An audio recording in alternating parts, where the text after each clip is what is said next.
Nama saya Sri Palupi. Saya peneliti dari The Institute for Ecosoc Rights, NGO berbasis di Jakarta, Indonesia, yang bekerja di bidang riset dan pendidikan untuk hak ekonomi sosial budaya.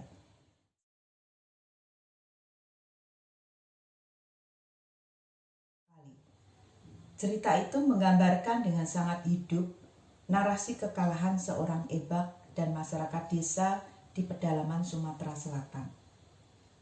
Kekalahan ebak adalah kekalahan rakyat di hadapan kuasa modal yang dengan pongah memporak-porandakan desa, kehidupan warga dan seluruh sistem ekonomi sosial budaya komunitas di mana ebak menjadi bagian penting di dalamnya. Saya yakin mereka yang membaca cerita pendek ini akan benar-benar merasakan perihnya luka di dada ebak, meskipun mereka tidak menyaksikan dengan mata sendiri apa yang terjadi dengan ebak dan desanya.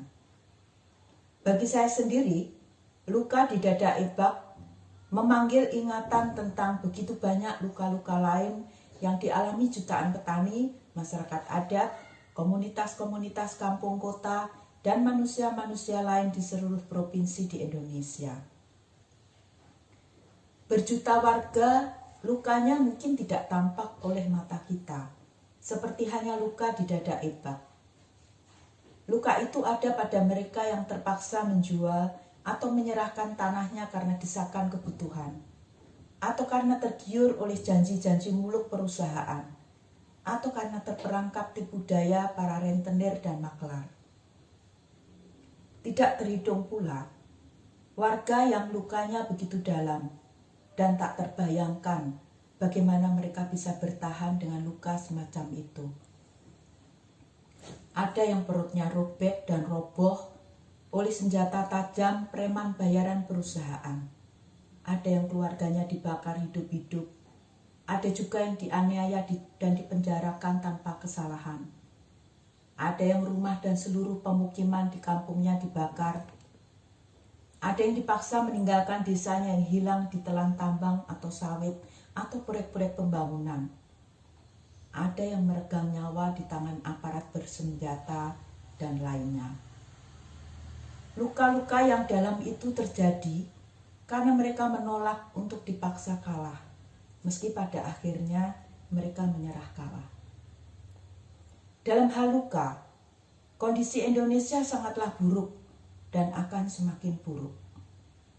Akan semakin banyak kita temukan ebak dengan luka-luka yang beragam rupa.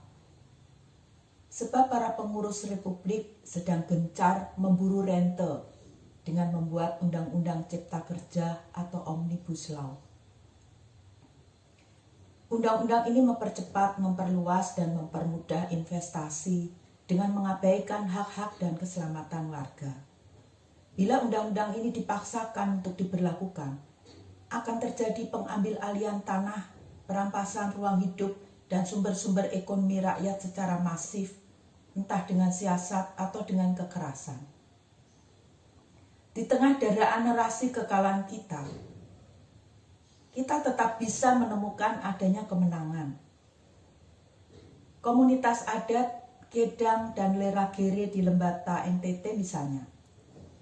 Mereka berhasil menggagalkan investasi pertambangan di pulau mereka dengan banyak siasat, melakukan ritual dan sumpah adat agar tidak ada warga yang berkhianat.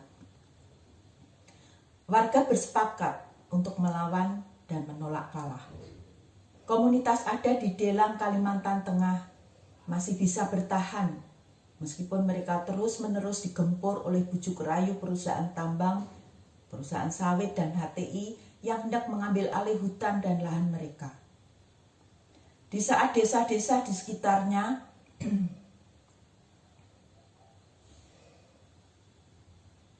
sudah dikalahkan oleh tumpukan lembaran kertas merah bergambar Soekarno-Hatta, masyarakat Delang tetap satu suara, menolak untuk kalah.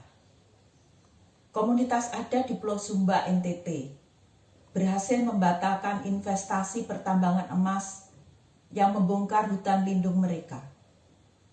Mereka terus melawan dan bertahan meskipun para tokoh adat yang memimpin perjuangan mereka sudah ditangkap dan dipenjarakan.